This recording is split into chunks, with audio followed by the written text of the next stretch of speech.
ഞാൻ കഴിഞ്ഞ ദിവസം ഒരു വീഡിയോയിൽ പറഞ്ഞായിരുന്നു ഫിലിം ഇല്ലാതെ എങ്ങനെ ഫോട്ടോ എടുക്കാമെന്ന്. ഫിലിം ഇല്ലാതെ ഫോട്ടോ എടുക്കാൻ പറ്റില്ല. പക്ഷേ ഫിലിം ഇല്ലാതെയും സ്റ്റുഡിയോകളിൽ ഫോട്ടോ എടുത്തിരുന്നു. അതെങ്ങനെയാണെന്ന് ചോദിച്ചാൽ ഓരോ ആൾക്കാർ സ്റ്റുഡിയോയിൽ ഫോട്ടോ എടുക്കാൻ വരുമ്പോൾ ഒന്നിൽ കൂടുതൽ അല്ലെ നമ്മളൊരു ഉദ്ദേശം ഒരു ദിവസം ഇന്നൊരു 10 പേര് വരുമെന്നൊക്കെ ഉണ്ടെങ്കിൽ അതിനുള്ള ഫിലിമൊക്കെ നമ്മൾ സെറ്റ് ചെയ്ത് വെച്ചേക്കുള്ളൂ അന്നത്തെ കാലത്ത്.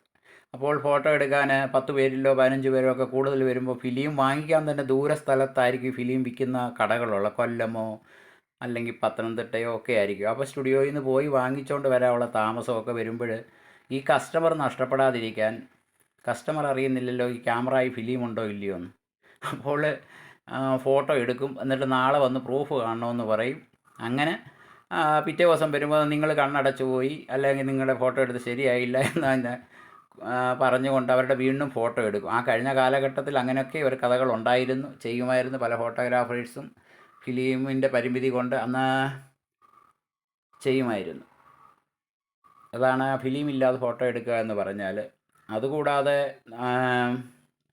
പണ്ട് ഇന്ന് ഡിജിറ്റൽ സ്റ്റുഡിയോകളിൽ നിന്നാണ് മിക്ക സ്റ്റുഡിയോകളുടെ പേരെങ്കിൽ അന്ന് സമയത്ത് ഇലക്ട്രിക്കൽ സ്റ്റുഡിയോ എന്നും വെച്ചിരുന്നു.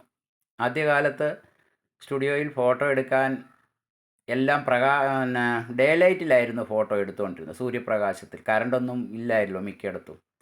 അപ്പോൾ എൻ്റെ പ്രിൻ്റ് ചെയ്യുന്നതും ഡേ ലൈറ്റിലാണ്. അപ്പോൾ വീടിൻ്റെ നമ്മൾ ഈ സ്റ്റുഡിയോയുടെ മേൽക്കൂരയിൽ ഒരു പൈപ്പ് കാണും, വീടിൻ്റെ പുകക്കുഴൽ പോലെ ഒരു പൈപ്പ്. ആ പൈപ്പിനകത്തൂടെ നട്ടുച്ച സമയത്ത് വരുന്ന സൂര്യപ്രകാശത്തെ ഡാർക്ക് റൂമിലേക്ക് കൊണ്ടുവന്ന് അവിടെ ഒരു റെഡ് ലൈറ്റ്, ഈ പൈപ്പിൻ്റെ ചുവട്ടിലൊരു റെഡ് പ്ലേറ്റ് സെറ്റ് ചെയ്ത് കഴിയുമ്പോൾ ആ പ്രകാശത്തെ ബാലൻസ് ചെയ്താണ് ഫോട്ടോ പ്രിൻറ്റിങ് നടക്കുന്നത്. എന്നിട്ടത് കെമിക്കൽ ഡെവലപ്പ് ചെയ്ത് വാഷ് ചെയ്ത് ഹൈപ്പോയിലിട്ട് ഇത്ര മണിക്കൂർ വെള്ളത്തിലിട്ട് അതിൻ്റെ ഹൈപ്പോയൊക്കെ കളഞ്ഞാണ് കഴിഞ്ഞകാല ഫോട്ടോഗ്രാഫിയൊക്കെ ചെയ്തുകൊണ്ടിരുന്നത്. ഇന്നെല്ലാം ടെക്നോളജി മാറി.